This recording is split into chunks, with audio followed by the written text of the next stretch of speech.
সুন্দরী স্ত্রী পাওয়া খুব সহজ, কিন্তু সুন্দর চরিত্রের স্ত্রী পাওয়া ভাগ্যের ব্যাপার। হাজারো নারীকে স্পর্শ করে দেখো, আলাদা কিছুই খুঁজে পাবে না। কিন্তু এক নারীতে আসক্ত হয়ে দেখো, অন্য নারীর দিকে চোখ তুলে তাকাতেও ইচ্ছা করবে না। মাঝে মাঝে মানুষের মন খারাপের পেছনে এত বেশি কারণ থাকে যে মানুষ নিজেই বুঝতে পারে না সে কোন কারণে এত বেশি কষ্ট পাচ্ছে। মূর্খের বড় সমস্যা হলো টাকা হলেই সে নিজেকে সর্বক্ষেত্রে, সর্বকাজে ও সর্ব জায়গায় যোগ্য মনে করে। জলদি মিলে যাওয়া জিনিস বেশি দিন টিকে না, এবং যে জিনিস বেশি দিন টিকে তা কখনোই জলদি মিলে না। চরিত্র এমন রাখো যাতে রাস্তা দিয়ে বাড়ি ফেরা মেয়েটা তোমাকে দেখে ভরসা পায়, ভয় নয়। কিছু মানুষ শরীর খারাপে নয়, অন্যের ভালো দেখলেও অসুস্থ হয়ে পড়ে। পরিবারের সেই মানুষটাই একদিন হয়ে যায় দোষী, যে নিজের ভোগবিলাস ত্যাগ করে সবাইকে করেছিল খুশি। মেয়েরা স্বামীকে দুটো প্রশ্নের উত্তর কখনো দেয় না। এক, তার আগে প্রেম ছিল কিনা, আর দুই, তার বাবার বাড়ির গোপন কথা।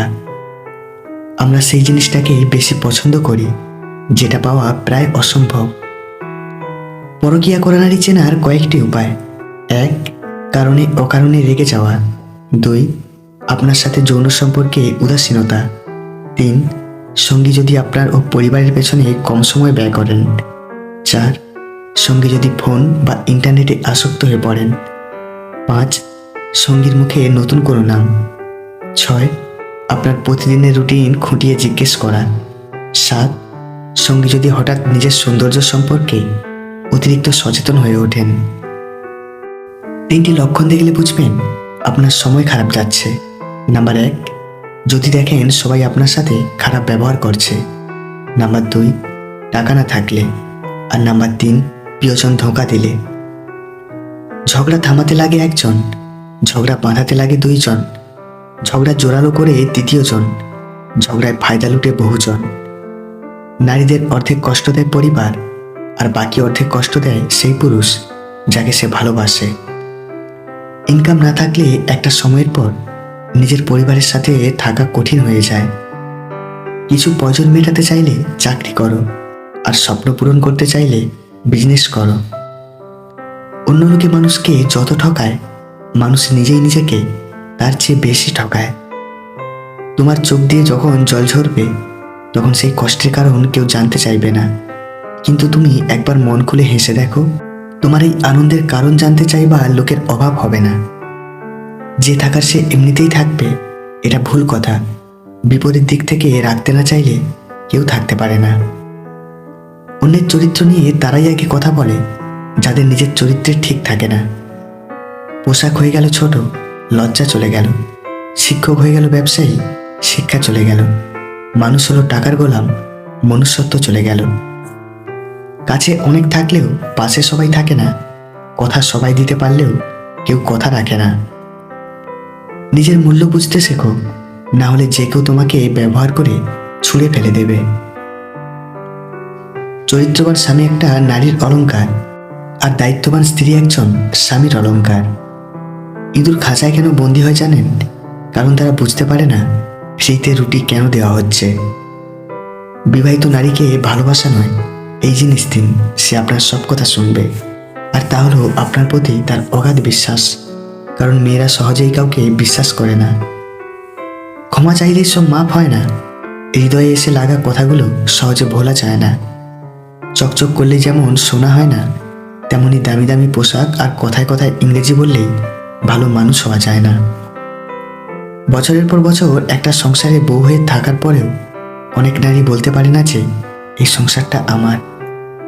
অহংকার তারাই করে যারা বিনা পরিশ্রমে সবকিছু পায়। যিনি নিজের পরিশ্রমে সাফল্য অর্জন করেন, তিনি অন্যের পরিশ্রমকেও সম্মান করেন। তুমি যেদিন একা থাকতে থাকতে ভালো থাকার কারণটা খুঁজে পাবে, সেদিন থেকে আর কেউ তোমাকে খারাপ রাখতে পারবে না।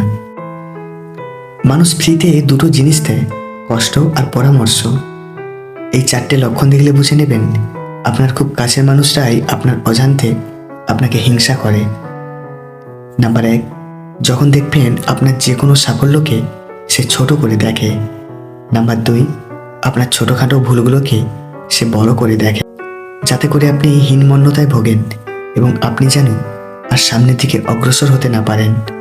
3, আপনি বড় কোনো পরিকল্পনা করলে সেটাকে নিরুৎসাহিত করে এবং এর ভালো দিকগুলো ছাপিয়ে নেগেটিভ দিকগুলোকে আপনার সামনে তুলে ধরার চেষ্টা করে। আর 4, এরা কোনো কারণ ছাড়াই মুখে মুখে আপনার প্রশংসা করে, কিন্তু পরোক্ষভাবে নিজেকে অন্যের কাছে বড় করে দেখানোর চেষ্টা করে। সুখ শান্তি পেতে 3টি কাজ করবেন না। 1, বেশি আশা করবেন না। 2, জীবনে যা আছে তাই নিয়ে সন্তুষ্ট থাকুন। আর 3, নারীর ফাঁদে পড়বেন না। 2টি জিনিস প্রকাশ করা উচিত নয়, কষ্ট আর ভালোবাসা। কারণ কষ্ট প্রকাশ করলে হাসির পাত্র হবেন, আর ভালোবাসা প্রকাশ করলে অবহেলার পাত্র হবেন। মায়া বড় খারাপ জিনিস, ভুলতেও দেয় না, ভালোও থাকতে দেয় না। একটি চরম সত্য, মানুষ রাস্তাঘাটে, বাসে, ট্রেনে সবচেয়ে বেশি ক্ষমা চায় ভিখারিদের কাছে। কিছু মানুষ আছে যারা কোনো অপরাধ না করেও অন্যের কাছে সবসময় দোষী হয়ে থাকে। উচিত কথা বলা মানুষগুলোর ভালোবাসার মানুষ থাকে না, কারণ উচিত কথা সবার হজম হয় না। অভাব মিটে গেলে কিছু মানুষের স্বভাব খারাপ হয়ে যায়। মিথ্যাবাদীকে কেউ বিশ্বাস করে না, এমনকি যখন সে সত্য কথাও বলে। সবাই বলে একজন ভালো মনের মানুষ সবসময় সুখী হয়, কিন্তু আমি মনে করি একজন ভালো মনের মানুষ প্রায় সময় খুব খারাপভাবে সবার কাছ থেকে আঘাত পায়। মানুষের স্বার্থ পূরণ হয়ে গেলে হঠাৎ আচরণটাও বদল হয়ে যায়। সেই মানুষটার সাথে কখনো বন্ধুত্ব রেখো না যে সবার সামনে তোমায় ছোট করে। সেটা যদি মজার ছলে হয় তবুও না। চলতে যদি হয় তাহলে সামনের দিকে চলুন, কারণ পিছনে টানার জন্য তো হাজারো লোক আছে। চিন্তা ততটুকুই করুন যাতে কাজ শেষ হয়ে যায়, আবার এতটাও করবেন না যাতে জীবনটাই শেষ হয়ে যায়। কিছু মানুষ তোমাকে ঠিক ততটুকুই ভালোবাসবে যতটুকু তোমাকে সে ব্যবহার করতে পারবে। কঠিন কাজ হলো মানুষ চেনা, কারণ কে সত্যি বলছে আর কে অভিনয় করছে এটা বোঝা খুবই কঠিন। বিশ্বাসঘাতককে গালাগালি না করে তাকে ধন্যবাদ দিন, কারণ সে আপনাকে মানুষ চিনতে শিখিয়েছে। নিজের মনকে সবসময় খুশি রাখতে চান, তাহলে কারোর থেকে কখনো কিছু আশা করবেন না। অবহেলা খুবই ভয়ঙ্কর একটা জিনিস, যা জীবিত একটা মানুষের বেঁচে থাকার ইচ্ছেটাকেই মেরে ফেলে। ক্ষমা তাকেই করো যে অজান্তে ভুল করে, তাকে কখনো ক্ষমা করো না যে জেনে বুঝে বেইমানি করে। কিছু মানুষের অভিনয় এত নিখুঁত হয়েছে আমরা ভাবি আমরাই তার প্রিয় মানুষ। যাকে তাকে পথ চিনিয়ে দেবেন না, পথ চেনা হয়ে গেলে আপনার পথেই সে কাঁটা বিছিয়ে দেবে। ভালো তাকেই বাসো যে তোমার দুর্বলতার জায়গাগুলো জানার পরেও তোমাকে আঘাত করে না। পৃথিবীতে স্বার্থ ছাড়া কিছু নেই, ঠিক যেমন জ্যোৎস্নার স্বার্থেই মানুষ চাঁদকে ভালোবাসে। ঘড়ি খারাপ হয়ে গেলে সেটা ঠিক করার লোক তুমি অনেক পাবে, কিন্তু সময় খারাপ হলে সেটাকে ঠিক তোমাকে নিজেকেই করতে হবে। মানুষ হঠাৎ করে হারিয়ে যায় না, দূরত্ব বাড়িয়ে ধীরে ধীরে জীবন থেকে সরে যায়। মনে মনে করা কল্পনা কখনো অন্যকে জানানো উচিত নয়, জানলেই ব্যাগরা দিতে শুরু করে। কখনো কখনো ঠোঁট হাসলেও মন হাসতে পারে না, অভিনয়টা নিজের সাথে চললেও মনের সাথে চলে না। আপন মানুষ বলতে আসলে কিছুই নেই। আপনি যতটা সফল ঠিক ততটাই হবে আপনার আপন মানুষের পরিধি। তার কাছে কখনো সময়ের প্রত্যাশা করা উচিত নয়, যার কাছে তোমার জন্য ব্যস্ততার অজুহাত সবসময় প্রস্তুত থাকে। জীবনের চরম 5টি সত্য। নাম্বার 1, মা বাবার মতো তোমায় কেউ ভালোবাসবে না। নাম্বার 2, গরিবের কোনো বন্ধু হয় না। নাম্বার 3, সম্মান তারাই পায় যাদের টাকা আছে। নাম্বার 4, মানুষ মন দেখে নয় সুন্দর রূপ দেখে ভালোবাসে।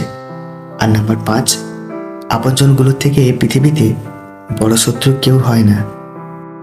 যেখানে তোমার থাকা না থাকাটা সমান ব্যাপার, সেখান থেকে চলে আসাটাই বেটার। নিজের চরিত্র ছাড়া বাকি কোনো জিনিস নিয়ে কখনো গর্ব করা উচিত নয়। আপনার নামে যদি কেউ কিছু খারাপ কথা বলে তাহলে তাকে ইগনোর করুন, কারণ কুকুর মানুষকে কামড়ালেও মানুষ কিন্তু কুকুরকে কামড়ায় না। টাকা দিয়ে সব কেনা যায়, তবে ভালোবাসা নয়। দূরবীন দিয়ে সব দেখা যায়, তবে হৃদয় নয়। হারিয়ে গেলে সব পাওয়া যায়, তবে বিশ্বাস নয়। টাকাওয়ালা পরিবারের বউ হওয়াটা ভাগ্যের ব্যাপার নয়, একজন সৎ চরিত্রবান জীবনসঙ্গী পাওয়াটাই ভাগ্যের ব্যাপার। মুখ থেকে ক্ষমা করতে কারো বেশি সময় লাগে না, কিন্তু মন থেকে ক্ষমা করতে পুরো জীবন লেগে যায়। যেটা খুব সহজে পাওয়া যায় সেটা হলো ধোঁকা, যেটা খুব কষ্ট করে পাওয়া যায় সেটা হলো সম্মান, যেটা হৃদয় থেকে পাওয়া যায় সেটা হলো ভালোবাসা, আর যেটা ভাগ্য করে পাওয়া যায় সেটা হলো নিজের মনের মানুষ। মানুষ দুঃখ ভুলে যেতে পারে, কষ্ট ভুলে যেতে পারে, কিন্তু আপনজনের কাছ থেকে পাওয়া বিশ্বাসঘাতকতা কখনো ভুলতে পারে না। কেউ চুপ থাকা মানেই এই নয় যে সে বলতে পারে না, কেউ হাত জোড় করা মানেই এই নয় যে সে হাত মুঠো করতে পারে না, কেউ শান্ত মানেই এই নয় যে সে ঝড় তুলতে পারে না। কারোর বাহ্যিক রূপ দেখে তাকে বিচার করো না। বাঁধ ভাঙলে শান্ত নদীও বন্যায় সব ভাসিয়ে দেয়। দুনিয়াতে প্রিয়জন বলতে কেউ নেই, যা কিছু আছে সব প্রয়োজন। যখন প্রয়োজন ফুরিয়ে যায় তখন প্রিয় মানুষগুলোর রং বদলায়। মানুষ বড়ই অদ্ভুত, নাটকে মানুষের দুঃখ কষ্ট দেখে চোখে জল ফেলে, আর বাস্তবে মানুষের দুঃখ কষ্ট দেখে নাটক মনে করে। আগেকার দিনে মানুষ মিথ্যা বলতে ভয় পেত পাপ হবে বলে, আর এখন মানুষ সত্য বলতে ভয় পায় বিপদে পড়বে বলে। কিছু মানুষ দুটো সময়ে আপনার সাথে সাক্ষাৎ করবে। যখন আপনার সাফল্য আসবে ওরা আপনাকে শুভেচ্ছা জানাতে আসবে, আর যখন আপনি পুরোপুরি ব্যর্থ হয়ে যাবেন তখন আসবে আপনাকে দু চারটা কথা শোনাতে। খাওয়ার পরে স্বামী স্ত্রী ভুলেও এই কাজটি করবেন না, তা হলো কখনো খাবার নিয়ে খারাপ মন্তব্য করবেন না। জীবনে ভালো থাকতে চাইলে এই কাজ কখনোই করবেন না। কাউকে অতিরিক্ত ভালোবাসবেন না, কারণ ওই ভালোবাসা সুন্দর একটা জীবনকে ধ্বংস করে দেয়।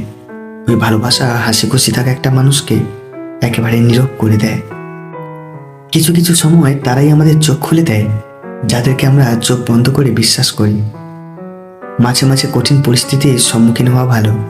বিশ্বাসঘাতক আর স্বার্থপর মানুষগুলোকে চেনা যায়। কাউকে ভুলে যাওয়ার নাম ভালোবাসা নয়, প্রতি মুহূর্ত তাকে অনুভব করা, তার জন্য কষ্ট পাওয়ার নামই হলো ভালোবাসা। পৃথিবীতে সবথেকে আপন হলো চোখের জল, কারণ তাকে সুখের সময় না পেলেও দুঃখের সময় তুমি ঠিকই পাবে। কাউকে মেরে ফেলতে চাও তবে তাকে অনেক ভালোবাসো, তারপর তাকে অবহেলা করতে শুরু করো, সে জীবন্ত লাশে পরিণত হয়ে যাবে। সমাজ কি বলবে এটা নিয়ে কখনো চিন্তা করো না, কারণ সমাজের লোক ব্যর্থ মানুষকে নিয়ে ঠাট্টা আর সফল মানুষকে নিয়ে হিংসা করতে বেশি ভালোবাসে। অন্য স্ত্রী আপনার কাছে আসতে চাইলে এই ইঙ্গিতগুলি দিবে। নাম্বার 1, আপনার গোপন বিষয় জানার চেষ্টা করবে। নাম্বার 2, তাকে আপনার কেমন লাগে জিজ্ঞেস করবে। নাম্বার 3, আপনার সাথে অনেক বেশি টাইম কাটাতে চাইবে। খুবই কষ্ট লাগে তখন যখন আমরা অন্ধের মতো কাউকে বিশ্বাস করি, তারপর সে আমাদের সত্যি অন্ধ বানিয়ে দেয়। একদা একটি কাক তার জীবন নিয়ে খুব অসন্তুষ্ট ছিল। একদিন একটি গাছের ডালে বসে সে খুব কাঁদছিল। সেই গাছের নিচে একটি সন্ন্যাসী বসেছিল। ঠিক তখন কাকটির চোখের জল সেই সন্ন্যাসীর মুখে পড়ল। সন্ন্যাসী মাথা উঁচু করে ওপরের দিকে তাকিয়ে দেখল একটা কাক গাছের ডালে বসে কাঁদছে। সন্ন্যাসীটি জিজ্ঞেস করলো, কি হয়েছে বন্ধু, তুমি কাঁদছো কেন? কাকটি বলল, আমি আমার জীবন নিয়ে ভীষণ বিচলিত হয়ে পড়েছি। কেউ আমাকে ভালোবাসে না, সবাই আমাকে তাড়িয়ে দেয়। কেউ আমাকে খেতে দেয় না, সবাই আমাকে ঘৃণা করে। এমন জীবনে রাখার চেয়ে মরে যাওয়াই ভালো। কাকটির এমন কথা শুনে সন্ন্যাসীর বুকটি করুণায় ভরে উঠল এবং তিনি কাকটিকে বললেন, জীবনে যাই ঘটুক না কেন আমাদের খুশি থাকা উচিত। কিন্তু কাকটি সেই সন্ন্যাসীর জ্ঞানের কথা না বুঝে কাঁদতেই থাকলো। তারপর সন্ন্যাসী তাকে বলল, বিচলিত হও না, আমাকে বলো তুমি কি চাও, আমি আমার মন্ত্র দ্বারা তোমাকে তাই করে দেব। এই কথা শুনে কাকটি খুব খুশি হয়েছিল এবং বলেছিল, আমাকে রাজহাঁস করে দিন। সন্ন্যাসী বলেছিল, ঠিক আছে, আমি তোমাকে রাজহাঁস করে দেব, কিন্তু প্রথমে তোমাকে রাজহাঁসের কাছে যেতে হবে এবং তাকে জিজ্ঞেস করতে হবে যে সে তার জীবন নিয়ে খুশি আছে কিনা। তুমি যাও এবং দেখে এসো, ততক্ষণ আমি তোমার জন্য এখানে অপেক্ষা করছি। কাকটি খুশিতে উড়ে গেল রাজহাঁসের সঙ্গে দেখা করতে। সে রাজহাঁসটির কাছে গেল এবং বলল যে তুমি কত সুন্দর, দুধের মতো সাদা, প্রত্যেকে তোমাকে ভালোবাসে, তুমি বোধহয় পৃথিবীর সবচেয়ে সুন্দর পাখি। রাজহাঁস কাকটিকে দুঃখের সহিত বলল, না বন্ধু, আমি সুখী নয়। পৃথিবীতে অনেক সুন্দর রং আছে, কিন্তু আমার কাছে কোনো রং নেই। আমার মনে হয় টিয়া পাখি হলো পৃথিবীর সবথেকে সুখী পাখি। সে ভীষণ রঙিন। এই শুনে কাক সেখান থেকে উড়ে গেল টিয়ার কাছে। সে টিয়াকে বলল, তুমি ভীষণ সুন্দর এবং রঙিন, তুমি পৃথিবীর সবচেয়ে সুখী পাখি। টিয়া কাককে দুঃখের সহিত বলল, আমি সুখী নয় বন্ধু, মানুষ আমাকে খাঁচায় বন্দি করে রাখে। কখন যে কে আমাকে ধরে খাঁচায় বন্দি করে সেই ভয়ে আমি সবসময় ভীত থাকি। আমার মনে হয় ময়ূর হলো সবচেয়ে সুখী পাখি, সে আমার থেকে আরও বেশি রঙিন। এই শুনে কাকটি চারিদিক ঘুরতে লাগলো ময়ূরকে দেখার জন্য। অনেকক্ষণ খোঁজার পর সে অবশেষে ময়ূরকে দেখতে পেল, যেটি চিড়িয়াখানায় খাঁচায় বন্দি। সে দেখল যে শত শত লোক তাকে দেখার জন্য জড়ো হয়েছে। লোকজন চলে যাওয়ার পর তো একটি ময়ূরের কাছে গেল এবং বলল, বুঝলে ময়ূর, তুমি খুব সুন্দর, প্রতিদিন হাজার হাজার লোক তোমাকে দেখতে আসে, আর তোমাকেই দেখে। লোক আমাকে দেখে সঙ্গে সঙ্গে তাড়িয়ে দেয়। আমার মনে হয় এই পৃথিবীতে তুমি সবচেয়ে সুন্দর পাখি। ময়ূর দুঃখের স্বরে বলল, আমিও তাই ভাবতাম যে আমি সবচেয়ে সুন্দর এবং সুখী পাখি, কিন্তু আমার সৌন্দর্যের কারণে আমি চিড়িয়াখানাতে বন্দি থাকি। যখন লোকেরা আমার সুন্দর পালকগুলো তুলে ঘর সাজানোর জন্য নিয়ে যায় তখন আমার খুব কষ্ট হয়। ময়ূর দীর্ঘশ্বাস নিয়ে বলল, আমি সুখী নয় বন্ধু। কাকটি খুব আশ্চর্য হয়ে গিয়েছিল ময়ূরের কাছ থেকে এইসব কথা শুনে। তখন সে ময়ূরকে জিজ্ঞেস করলো যে, তুমি যদি সুখী না হও তবে কাকে সবচেয়ে সুখী বলে মনে হয়? ময়ূর বলল, আমি চিড়িয়াখানাতে থেকে গভীরভাবে অনুভব করেছি যে কাক মানে তুমি হলে একমাত্র পাখি যাকে খাঁচায় রাখা যায় না। লোকেরা তোমাকে ধরে খাঁচায় বন্দি করে না। তাই গত কয়েকদিন ধরে আমি ভাবছি যে যদি আমি কাক হতাম তাহলে আমি স্বাধীন হতাম এবং সুখীভাবে ঘুরতে পারতাম।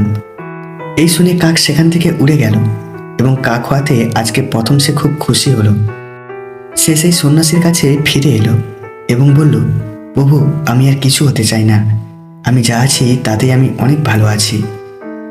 আমরা আমাদের জীবনকে অন্যের সঙ্গে তুলনা করে দুঃখ পাই। আমাদের কাছে যা আছে তাই নিয়ে সুখে থাকা উচিত।